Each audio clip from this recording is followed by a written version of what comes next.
My dear दोस्त, my dear friend, आप लोग देख पा रहे, देखो सीजन कोल्ड टैबलेट। आपको सीजनल कोल्ड, अभी ठंडी का टाइम पर बहुत ही नाक से पानी आना, आंख से पानी आना, तो ये तो लगातार होते रहेगा। इसका आप लोग ज्यादा सीरियस नहीं लेना। इसका सीजनल जो ठंडी होता है उसी में ये वायरल इन्फेक्शन का कारण आपका सर्दी, जुकाम, खांसी, फीवर माने बुखार हो सकता है।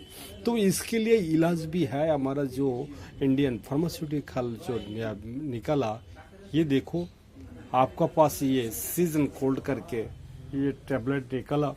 सीजन कोल्ड आपको दिन में अगर आपको हेडेक हो रहा है, बुखार हो रहा है और